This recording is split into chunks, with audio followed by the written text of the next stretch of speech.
Hi friends, today we will discussing about joint sector of BCom third sem in first unit industrial economics in the 8th session. In the first industrial unit in the 8th session they have the joint sector. We will discussing meaning of joint sector, objectives of joint sector, advantages and disadvantages of joint sector.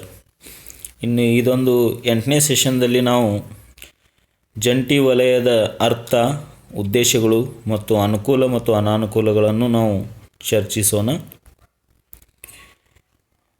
ಇಲ್ಲಿ ನಾವು learning objective ನೋಡಬೇಕಾದ್ರೆ first one, to able to explain advantages and disadvantages of joint sector, and second one, to make the student to compare and importance of joint sector in Indian economy.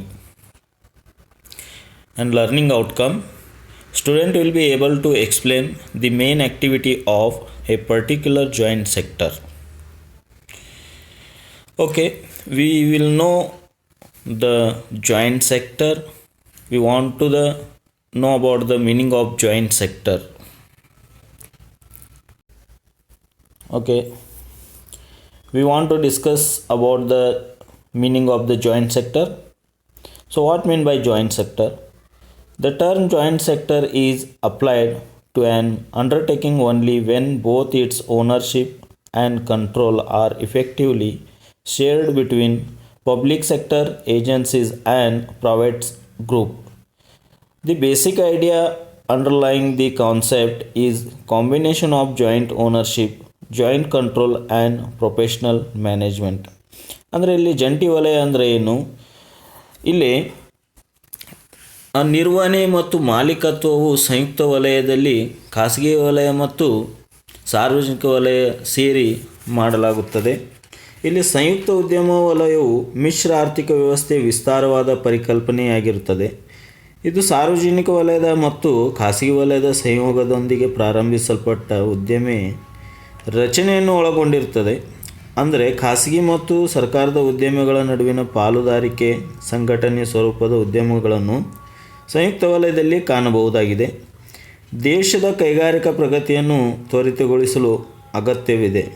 ಸಂಪನ್ಮೂಲಗಳನ್ನು ಸಂಪೂರ್ಣವಾಗಿ ಬಳಸಿಕೊಳ್ಳುವುದೇ ಸಂಯುಕ್ತ ಉದ್ಯಮ ರಂಗದ ಮುಖ್ಯ ಗುರಿಯಾಗಿರುತ್ತದೆ.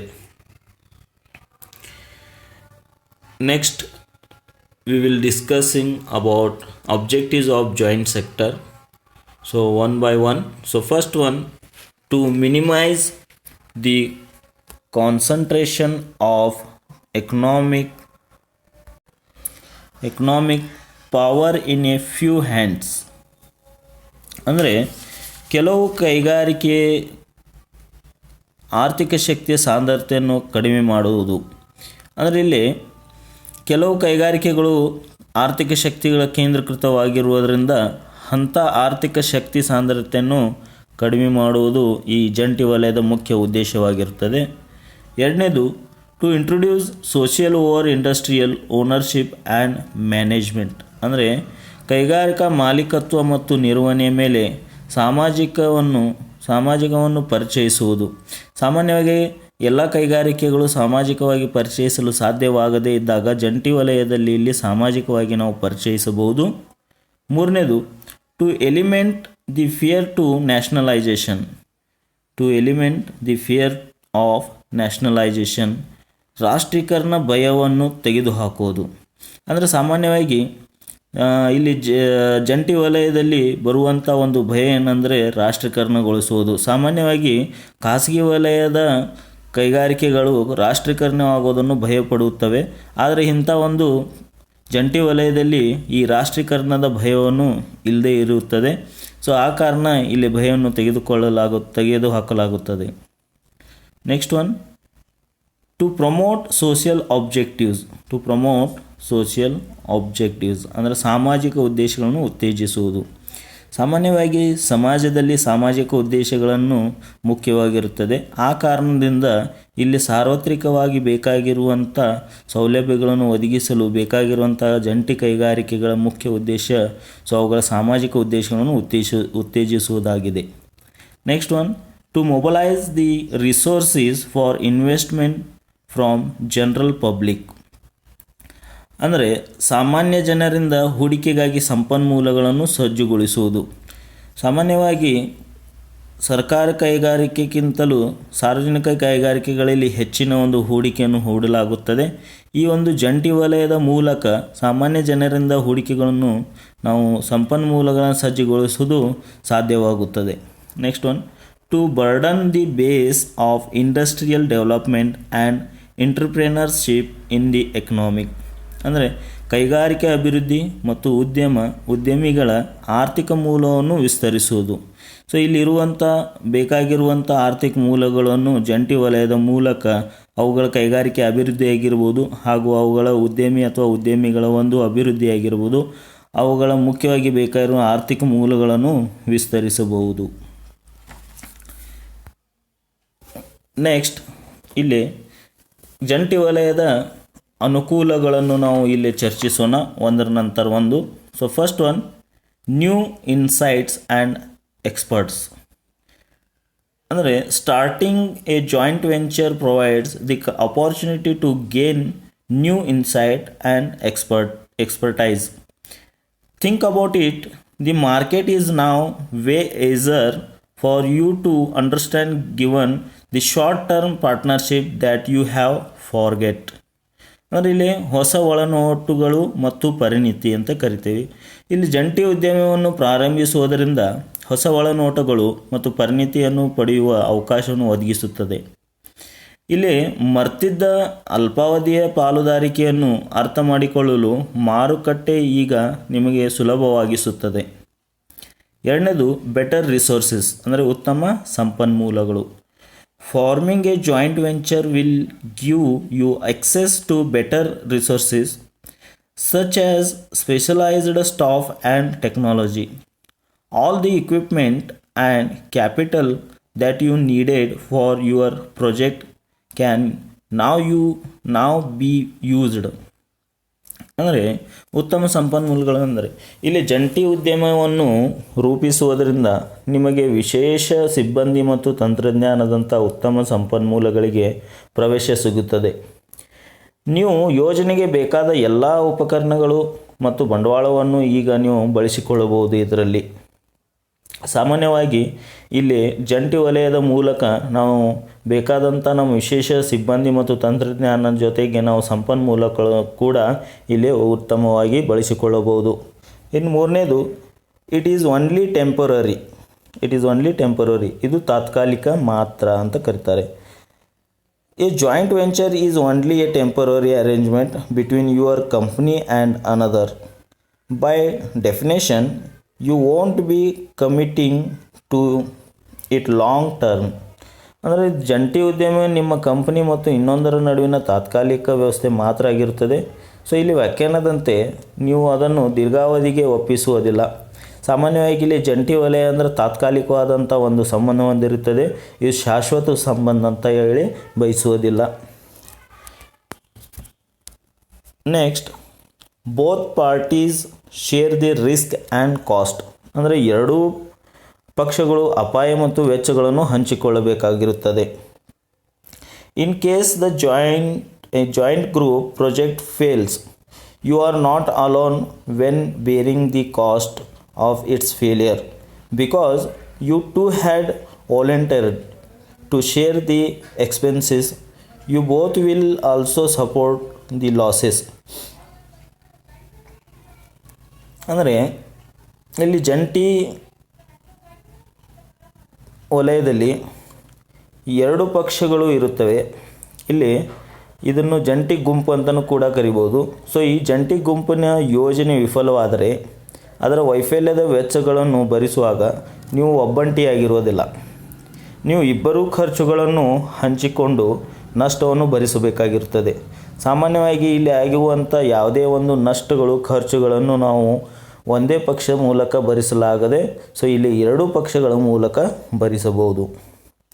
ಇನ್ನು ಐದನೇದು, joint ventures can be flexible. ಅಂದರೆ ಜಂಟಿ ಉದ್ಯಮ ಸುಲಭವಾಗಿ ಹೊಂದಿಕೊಳ್ಳಬಹುದು. So according to the assignment, writing service writers writers. An example of this is that a joint venture can have a limited lifespan and can only cover only a fraction of what you do, there be limiting your commitment as well as your business exposure. ಅಂದರೆ ನಿಯೋಜನೆ ಬರೆಯುವ ಸೇವಾ ಬರಹಗಾರರ ಪ್ರಕಾರ ಒಂದು ಉದಾಹರಣೆ ಎಂದರೆ ಜಂಟಿ ಉದ್ಯಮವು ಸೀಮಿತ ಜೀವಿತಾವಧಿಯನ್ನು ಹೊಂದಿಕೊಳ್ಳಬಹುದು ಮತ್ತು ನೀವು ಮಾಡುವ ಕಾರ್ಯದ ಒಂದು ಭಾಗವನ್ನು ಮಾತ್ರ ಒಳಗೊಂಡಿರುತ್ತದೆ. ಇದರಿಂದ ನಿಮ್ಮ ಬದ್ಧತೆ ಮತ್ತು ನಿಮ್ಮ ವ್ಯವಹಾರದ ಮಾನ್ಯತೆಯನ್ನು ಸೀಮಿತಗೊಳಿಸುತ್ತದೆ. Next one, there are way to exist a joint venture. There are way to exist the joint venture ಅಂದರೆ ಜಂಟಿ ಉದ್ಯಮದಿಂದ ನಿರ್ಗಮಿಸಲು ಮಾರ್ಗಗಳಿರುತ್ತವೆ. In the timeline of the divestiture and consolidations, a joint venture offers a creative way for companies to escape non-core businesses. ಅಂದರೆ ಇಲ್ಲಿ ವಿತರಣೆ ಮತ್ತು ಬಲವರ್ಧನೆಯ ಟೈಮ್ಲೈನ್ನಲ್ಲಿ ಜಂಟಿ ಉದ್ಯಮ ಕಂಪ್ನಿಗಳಿಗೆ ಕೋರ್ ಅಲ್ಲದ ವ್ಯವಹಾರಗಳಿಂದ ಪಾರಾಗಲು ಸೃಜನಶೀಲ ಮಾರ್ಗಗಳನ್ನು ನೀಡುತ್ತವೆ. ಸಾಮಾನ್ಯವಾಗಿ ಜಂಟಿ ಉದ್ಯಮಿಗಳಿಂದ ನಿರ್ಗಮಿಸಲು ಸಾಮಾನ್ಯವಾದಂಥ ನಿಮಗೆ ಮಾರ್ಗಗಳು ಸಿಗುತ್ತವೆ. ಇಲ್ಲಿ ಜಂಟಿ ಉದ್ಯಮದಲ್ಲಿನೇ ನೀವು ಇರಬೇಕಂತ ಏನು ನಿರ್ಬಂಧಗಳು ಇರುವುದಿಲ್ಲ. Next one, you will know what's your and will be able to sell it. ಅಂದರೆ ನಿಮ್ಮದು ಯಾವುದು ಎಂದು ನಿಮಗೆ ತಿಳಿಯುತ್ತದೆ ಮತ್ತು ಅದನ್ನು ಮಾರಾಟ ಮಾಡಲು ಸಾಧ್ಯವಾಗುತ್ತದೆ. Gradually firms can separate their business from the rest of the organisation and then later sell it to the other parent company. approximately 80% of all joint venture and in a sale from one partner to another. ಇಲ್ಲಿ ನಿಮ್ಮದು ಯಾವುದು ಎಂದು ನಿಮಗೆ ತಿಳಿಯುತ್ತದೆ ಮತ್ತು ಅದನ್ನು ಮಾರಾಟ ಮಾಡಲು ಸಾಧ್ಯವಾಗುತ್ತದೆ. ಅಂದರೆ ಕ್ರಮೇಣ ಸಂಸ್ಥೆಗಳು ತಮ್ಮ ವ್ಯವಹಾರವನ್ನು ಉಳಿದ ಸಂಸ್ಥೆಯಿಂದ ಬೇರ್ಪಡಿಸಬಹುದು. ನಂತರ ಅದನ್ನು ಇತರ ಮೂಲ ಕಂಪನಿಗೆ ಮಾರಾಟ ಕೂಡ ಮಾಡಬಹುದು. ಎಲ್ಲ ಜಂಟಿ ಉದ್ಯಮಿಗಳಲ್ಲಿ ಸುಮಾರು 80% ಇರುತ್ತದೆ. ಒಂದು ಪಾಲುದಾರರಿಂದ ಇನ್ನೊಂದಕ್ಕೆ ಮಾರಾಟದಲ್ಲಿ ಪೂರ್ಣಗೊಳ್ಳುತ್ತದೆ. ಇನ್ನು 8ನೇದು, you are more likely to succeed. You are more likely to succeed ಅಂದರೆ ಹೆಚ್ಚು ಯಶಸ್ವಿಯಾಗಲು ಇಲ್ಲಿ ಸಾಧ್ಯವಾಗುತ್ತದೆ. Your changes of success will become higher as you are already reading with a renowned brand. As a result of this, your credibility will also vastly improve. ಅಂದರೆ ನೀವು ಈಗಾಗಲೇ ಹೆಸರಾಂತ ಬ್ರ್ಯಾಂಡ್ನೊಂದಿಗೆ ಸವಾರಿ ಮಾಡುವುದರಿಂದ ನಿಮ್ಮ ಯಶಸ್ಸಿನ ಸಾಧ್ಯತೆಗಳು ಹೆಚ್ಚಾಗಿರುತ್ತವೆ. ಇದರ ಪರಿಣಾಮವಾಗಿ ನಿಮ್ಮ ವಿಶ್ವಾಸ ಅರ್ಹತೆಯೂ ಕೂಡ ಸಾಕಷ್ಟು ಸುಧಾರಿಸುತ್ತದೆ. ನೆಕ್ಸ್ಟ್ 9ನೇದು, you will build relationship and network. You will build relationship and network. ನೀವು ಸಂಬಂಧಗಳು ಮತ್ತು ನೆಟ್ವರ್ಕ್ಗಳನ್ನು ಇಲ್ಲಿ ಬೆಳೆಸಬಹುದು.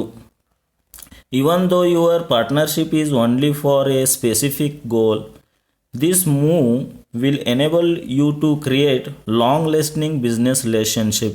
ಅಂದರೆ ನಿಮ್ಮ ಪಾಲುದಾರಿಕೆ ನಿರ್ದಿಷ್ಟ ಗುರಿಗಾಗಿ ಮಾತ್ರವಾಗಿದ್ದರೂ ಸಹ ಈ ಕ್ರಮವು ದೀರ್ಘಕಾಲೀನ ವ್ಯವಹಾರ ಸಂಬಂಧಗಳನ್ನು ರಚಿಸಲು ನಿಮಗೆ ಅನುಕೂಲ ಮಾಡಿಕೊಳ್ಳುತ್ತದೆ. ಇನ್ನು next one, your potential will virtually be limitless. ಅಂದರೆ ನಿಮ್ಮ ಸಾಮರ್ಥ್ಯವು ವಾಸ್ತವಿಕವಾಗಿ ಅಪಾರವಾಗಿರುತ್ತದೆ. Despite having little to no money at your disposal, you can create more venture deals in the process. You will create momentum and have partners with you. Take advantage of it.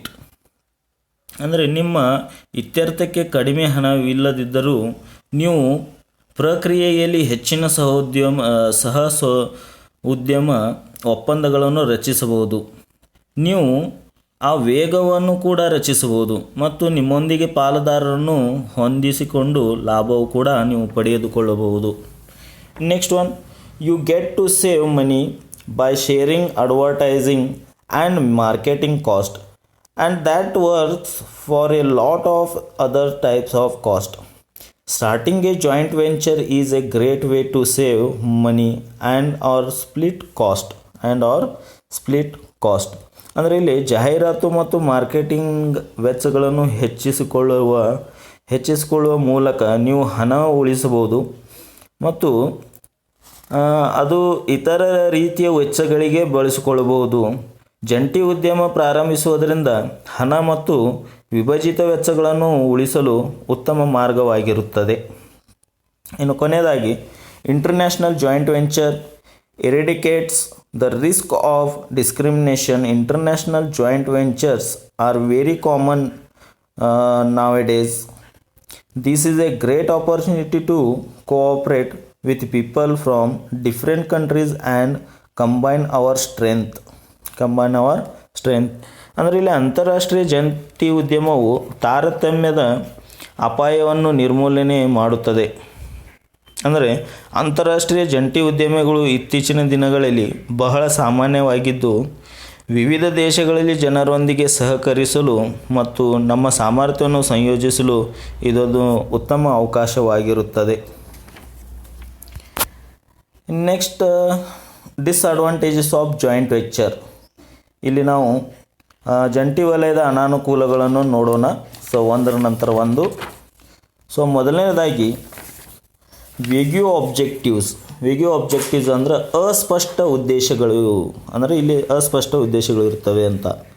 The objectives of the joint venture are not 100% clear and rarely communicated clearly to all people involved. ಅಂದರೆ ಜಂಟಿ ಉದ್ಯಮದ ಉದ್ದೇಶಗಳು 100% ಸ್ಪಷ್ಟವಾಗಿ ಇರುವುದಿಲ್ಲ ಮತ್ತು ಅದೇ ರೀತಿ ಇಲ್ಲಿ ಭಾಗಿಯಾಗಿರುವ ಎಲ್ಲ ಜನರಿಗೆ ವಿರಳವಾಗಿ ಸ್ಪಷ್ಟ ಸಂವಹನವಾಗುತ್ತದೆ.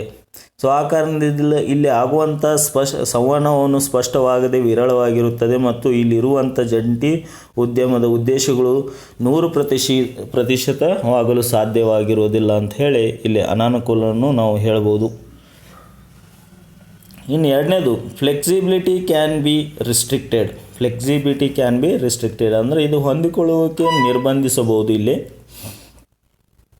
There are times when flexibility is restricted in a joint venture. When that happens, participants have to focus on the joint venture and their individual business suffer in the process. ಅದರಲ್ಲಿ ಜಂಟಿ ಉದ್ಯಮದಲ್ಲಿ ನಮ್ಯತೆಯನ್ನು ನಿರ್ಬಂಧಿಸುವ ಸಂದರ್ಭಗಳಿವೆ. ಅದು ಸಂಭವಿಸಿದಾಗ ಭಾಗವಹಿಸುವವರು ಜಂಟಿ ಉದ್ಯಮದ ಗಮನ ಹರಿಸಬೇಕು ಮತ್ತು ಅದರ ವೈಯಕ್ತಿಕ ವ್ಯವಹಾರಗಳು ಪ್ರಕ್ರಿಯೆಯಲ್ಲಿ ಬಳಸಬಹುದು. In next one, there is no such things as an equal involvement ಅಂದರೆ ಸಮಾನ ಪಾಲ್ಗೊಳ್ಳುವಿಕೆಯಂತಹ ಯಾವುದೇ ವಿಷಯಗಳು ಇಲ್ಲಿ ಇರುವುದಿಲ್ಲ ಅಂತ. An equal pay may be possible, but it is extremely unlikely for all the companies working together to share the same involvement and responsibility.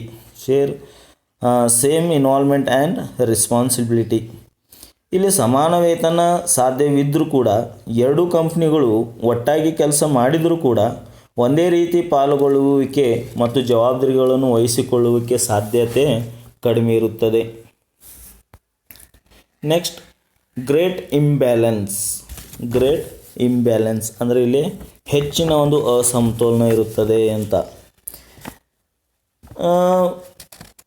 Because the different companies are working together, there is a great imbalance of expertise, assets and investment. This can have a negative impact on the effectiveness of the joint venture. So ಇಲ್ಲಿ ವಿಭಿನ್ನ ಕಂಪ್ನಿಗಳು ಒಟ್ಟಾಗಿ ಕೆಲಸ ಮಾಡುತ್ತಿರುವುದರಿಂದ ಪರಿಣಿತಿ, ಸ್ವತ್ತುಗಳು ಮತ್ತು ಹೂಡಿಕೆಯ ದೊಡ್ಡ ಅಸಮತೋಲನವಿರುತ್ತದೆ. ಇದು ಜಂಟಿ ಉದ್ಯಮದ ಪರಿಣಾಮಕಾರಿ ಮೇಲೆ ನಕಾರಾತ್ಮಕ ಪರಿಣಾಮ ಬೀರುವಂಥ ಸಾಧ್ಯತೆಗಳು ಕೂಡ ಹೆಚ್ಚಿನದಾಗಿರುತ್ತವೆ. Next one, clash of cultural ಅಂದರೆ ಸಂಸ್ಕೃತಿಗಳ ಘರ್ಷಣೆ ಅಂತ ಕರಿತೀವಿ ನಾವು. A clash of cultural and management styles may result in poor cooperation and integration.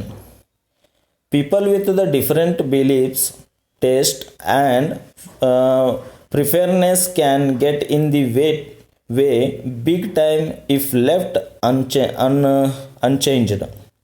Big time if left unchanged.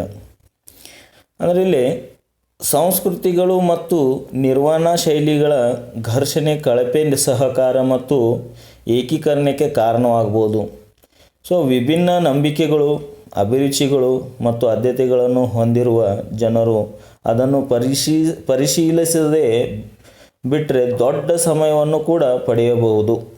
So ಸಾಮಾನ್ಯವಾಗಿ ಇಲ್ಲಿ ಯಾವುದೇ ಅವುಗಳ ನಂಬಿಕೆಗಳು ಮತ್ತು ಅಭಿರುಚಿಗಳು, ಆದ್ಯತೆಗಳನ್ನು ಹೊಂದಿರದ ಜನರು ಅದನ್ನು ಪರಿಶೀಲಿಸದೆ ಬಿಟ್ಟರೆ ಅದು ದೊಡ್ಡ ಸಮಯ ಕೂಡ ಪಡೆಯಬಹುದು.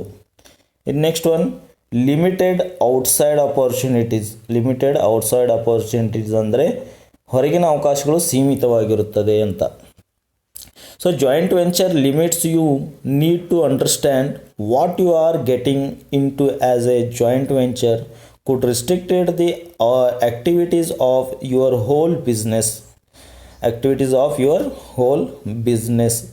ಅಂದರೆ ಇಲ್ಲಿ ಜಂಟಿ ಉದ್ಯಮವಾಗಿ ನೀವು ಏನನ್ನು ಪಡೆಯುತ್ತೀರಿ ಎಂಬುದನ್ನು ನೀವು ಮಿತಿಗಳನ್ನು ಅರ್ಥ ಮಾಡಿಕೊಳ್ಳಬೇಕು.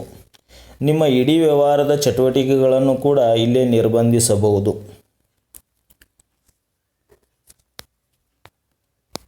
Next, a lot of research and planning are necessary. ಇಲ್ಲಿ ಸಾಕಷ್ಟು ಸಂಶೋಧನೆ ಮತ್ತು ಯೋಜನೆ ಅಗತ್ಯವಿದೆ. The success of a joint venture highly depends on through research and analysis of the objectives. ಅಂದರೆ ಇಲ್ಲಿ ಜಂಟಿ ಉದ್ಯಮದ ಯಶಸ್ಸು ಸಂಪೂರ್ಣ ಸಂಶೋಧನೆ ಮತ್ತು ವಿಶ್ಲೇಷಣೆ ಮೇಲೆ ಹೆಚ್ಚು ಅವಲಂಬನೆವಾಗಿರುತ್ತದೆ. ಸೊ ಇಲ್ಲಿ ಜಂಟಿ ಉದ್ಯಮದ ಒಂದು ವಿಶೇಷ ಅಂದರೆ ಏನು, ಇದರ ಒಂದು ಯಶಸ್ಸು ಸಂಪೂರ್ಣವಾಗಿ ಸಂಶೋಧನೆ ಮತ್ತು ಅದರ ವಿಶ್ಲೇಷಣೆ ಮೇಲೆ ಹೆಚ್ಚಿನ ಅವಲಂಬನೆವಾಗಿರುತ್ತದೆ.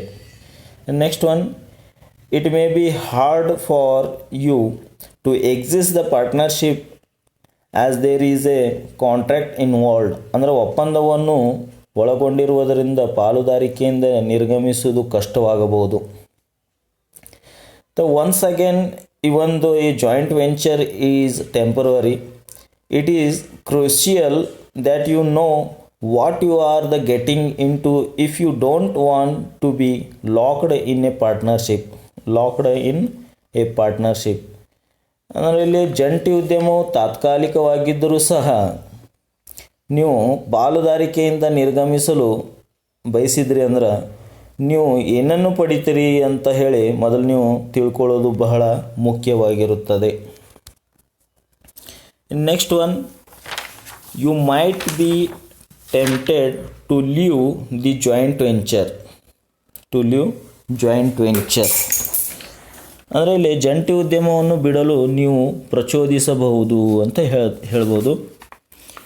You might be tempted to leave the joint venture.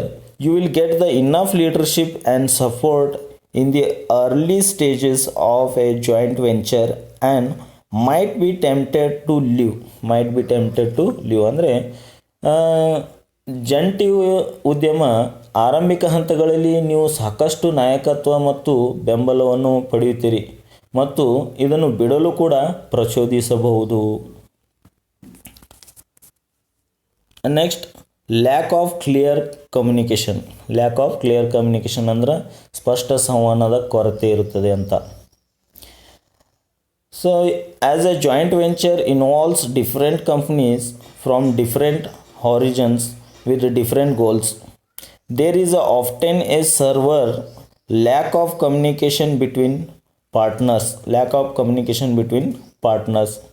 So ಇಲ್ಲಿ ಜಂಟಿ ಉದ್ಯಮವು ವಿಭಿನ್ನ ಕಂಪ್ನಿಗಳನ್ನು ವಿಭಿನ್ನ ದಿಗಂತದಲ್ಲಿ ವಿಭಿನ್ನ ಗುರಿಗಳೊಂದಿಗೆ ಒಳಗೊಂಡಿರುವುದರಿಂದ ಪಾಲುದಾರರ ನಡುವೆ ಸಂವಹನದ ತೀವ್ರ ಕೊರತೆ ಹೆಚ್ಚಾಗಿ ಇಲ್ಲಿ ಕಾಡಬಹುದು. ನೆಕ್ಸ್ಟ್ ಒನ್, ಅನ್ರಿಯಲೇಬಲ್ ಪಾರ್ಟ್ನರ್ಸ್ ಅಂದರೆ ವಿಶ್ವಾಸಾರ್ಹ ಅಲ್ಲದ ಪಾಲುದಾರರು, ಅಂದರೆ ವಿಶ್ವಾಸಿ ಅಲ್ಲದ ಪಾಲುದಾರರು ಅಂತ ಕೂಡ ನಾವು ಇಲ್ಲಿ ಕರಿಬೋದು. So unreliable partners, because of the separate nature of a joint venture, it is possible that the partners don't devote 100% of their attention to the project and become unreliable. ಅಂದರೆ ಇಲ್ಲಿ ಜಂಟಿ ಉದ್ಯಮದ ಪ್ರತ್ಯೇಕ ಸ್ವರೂಪ ಇರುವುದರಿಂದ ಪಾಲುದಾರರು ತಮ್ಮ ಗಮನವನ್ನು 100% ಯೋಜನೆಗೆ ವಿನಿಯೋಗಿಸುವುದು ಮತ್ತು ವಿಶ್ವಾಸಾರ್ಹ ಇಲ್ಲದೆ ಇರಬಹುದು. Next one, unclear and unrealistic objectives ಅಂದರೆ ಅಸ್ಪಷ್ಟ ಮತ್ತು ಅವಾಸ್ತವಿಕ ಉದ್ದೇಶಗಳು. Unrealistic and unclear objectives may be set up. To avoid this, it is necessary that you and your partners so do a lot of research before starting your joint venture. ಅಂದರೆ ಇಲ್ಲಿ ಅವಾಸ್ತವಿಕ ಮತ್ತು ಅಸ್ಪಷ್ಟ ಹೊಂದಿರುವುದರಿಂದ ಇದನ್ನು ತಪ್ಪಿಸಲು ಜಂಟಿ ಉದ್ಯಮವನ್ನು ಪ್ರಾರಂಭಿಸುವ ಮೊದಲು ನೀವು ಮತ್ತು ನಿಮ್ಮ ಪಾಲುದಾರರು ಸಾಕಷ್ಟು ಸಂಶೋಧನೆಯನ್ನು ಇಲ್ಲಿ ನಡೆಸುವುದು ಅತಿ ಮುಖ್ಯವಾದದ್ದು. ಓಕೆ, ಸೊ ನಾವು ಈಗ ಇಲ್ಲಿ ಜಂಟಿ ವಲಯದ ಅರ್ಥ, ಅವುಗಳ ಉದ್ದೇಶ ಮತ್ತು ಅವುಗಳ ಅನುಕೂಲ ಮತ್ತು ಅನಾನುಕೂಲಗಳನ್ನು ನೋಡಿದ್ದು. ಸೊ ಆ ಒಂದು ವಿಶ್ಲೇಷಣೆಯ ಮೂಲಕ ನಾವು ಕೆಲವೊಂದು ಇಲ್ಲಿ ಪ್ರಶ್ನೆಗಳನ್ನು ನೋಡೋಣ. ಸೊ ಮೊದಲನೇದಾಗಿ, which of the following is not A advantages of joint venture, ಅಂದರೆ ಇದರಲ್ಲಿ ಯಾವುದು ಜಂಟಿ ವಲಯದ ಅನುಕೂಲ ಅಲ್ಲ ಅಂತ ನೋಡಬೇಕಾದ್ರೆ, new inside and expertise. Second one, better resources. Third one, flexibility can be restricted. Fourth one, it is only temporary. So ಹಾಗಾದರೆ ಇಲ್ಲಿ ಜಂಟಿ ವಲಯದ ಅನುಕೂಲಗಳನ್ನು ನೋಡಬೇಕಾದ್ರೆ ನ್ಯೂ ಇನ್ಸೈಡ್ ಆ್ಯಂಡ್ ಎಕ್ಸ್ಪರ್ಟ್ ಇದು ಕೂಡ ಅಡ್ವಾಂಟೇಜಸ್, ಬೆಟರ್ ರಿಸೋರ್ಸಸ್ ಇದು ಕೂಡ advantages, flexibility can be restricted ಇದು ಅಡ್ವಾಂಟೇಜಸ್ ಅಲ್ಲ, ಇದು disadvantages, it is only temporary ಇದು ಕೂಡ ಅಡ್ವಾಂಟೇಜಸ್. ಹಾಗಾದರೆ ಸರಿಯಾದ ಉತ್ತರ ಯಾವುದು? ಮೂರನೇದು, ಫ್ಲೆಕ್ಸಿಬಿಲಿಟಿ ಕ್ಯಾನ್ ಬಿ ರಿಸ್ಟ್ರಿಕ್ಟೆಡ್ ಇದು ಅಡ್ವಾಂಟೇಜಸ್ ಅಲ್ಲ. In next one, which of the following is disadvantages of joint venture. So ಇದರಲ್ಲಿ ಯಾವುದು ಜಂಟಿ ವಲಯದ ಅನಾನುಕೂಲ?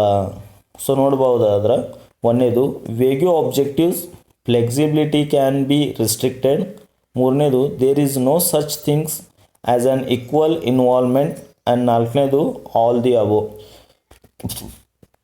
ಹಾಗಾದರೆ ಇಲ್ಲಿ ಜಂಟಿ ವಲಯದ ಅನಾನುಕೂಲಗಳಲ್ಲಿ ಯಾವುದು ಅಂತ ನಾವು ನೋಡಬೇಕಾದ್ರೆ, vague objectives, flexibility can be restricted ಇದು ಹೌದು, there is no such things as an equal involvement ಇದು ಹೌದು. ಹಾಗಾದರೆ ಸೊ ಇದು ಆಲ್ ದಿ ಅಬೋವ್ ಎಲ್ಲವೂ ಕೂಡ. Next, which is the right meaning of joint venture? Joint venture or joint sector? ಅಂದರೆ ಇದು ಜಂಟಿ ವಲಯ ಸರಿಯಾದ ಅರ್ಥ ಯಾವುದು? ಒಂದನೇದು, public ownership and private ownership and public control, both its ownership and control, none of the above. So ಹಾಗಾದರೆ ನಾವು ಇಲ್ಲಿ ಸರಿಯಾದ ಉತ್ತರ ನೋಡಬೇಕಾದ್ರೆ ಇಲ್ಲಿ ನಿರ್ವಹಣೆ ಮತ್ತು ಮಾಲೀಕತ್ವವು ಇಬ್ಬರು ಮಾಡುವುದರಿಂದ ಸರಿಯಾದ ಉತ್ತರ ಮೂರನೇದು, both its ownership and control. Next one, ನಾಲ್ಕನೇದು, which one is the objective of joint venture or joint sector? So all the below. Second one, to element in the fear of nationalisation. Third one, to promote social objectives. Fourth one, mobilise the resources for investment for general public. ಅಂದರೆ ಇದರಲ್ಲಿ ಜಂಟಿ ವಲಯದ ಉದ್ದೇಶ ಯಾವುದು ಅಂತ ನೋಡಬೇಕಾದ್ರೆ ಇಲ್ಲಿ ನೀವು ಎಲ್ಲವೂ ಜಂಟಿ ವಲಯದ ಉದ್ದೇಶಗಳು ಹೌದು. ಇನ್ನು next one, which of the following is disadvantage of joint venture? Which of the following is disadvantage of joint venture? ಇದರಲ್ಲಿ ಯಾವುದು ಜಂಟಿ ವಲಯದ ಅನನುಕೂಲ ಅಂತ ನೋಡಬೇಕಾದ್ರೆ new insight and expertise, second one better resources, third one it's only temporary. ಇವೆಲ್ಲವೂ ನೋಡಬೇಕಾದ್ರೆ ಇದು ಅಡ್ವಾಂಟೇಜಸ್ಗಳಾಗಿವೆ. ಇದರಲ್ಲಿ ಯಾವುದು ಡಿಸ್ಅಡ್ವಾಂಟೇಜಸ್ಗಳು ಅಲ್ಲ. ಹಾಗಾದರೆ ಸರಿಯಾದ ಉತ್ತರ ನನ್ ಆಫ್ ದಿ ಅಬೋ, ಅಂದರೆ ಇದರಲ್ಲಿ ಯಾವುದು ಅಲ್ಲ ಅಂತ. ಓಕೆ, ಇಲ್ಲಿ ರೆಫರೆನ್ಸ್ ನೋಡೋದಾದರೆ ನಾವು ಈಗಾಗಲೇ ವಿಶ್ಲೇಷಣೆ ಮಾಡಿರುವಂಥ ವಿಷಯಗಳನ್ನು ನಾವು ಈ ಒಂದು ಬುಕ್ಗಳ ಮೂಲಕ ರೆಫರೆನ್ಸ್ ಮಾಡಿದ್ವಿ. ಒಂದನೇದು Arihant industrial economics, second one AB Kulkarni and Kalkundrikar industrial economics, and third one KD Basava industrial economics. Okay guys, thank you one and all.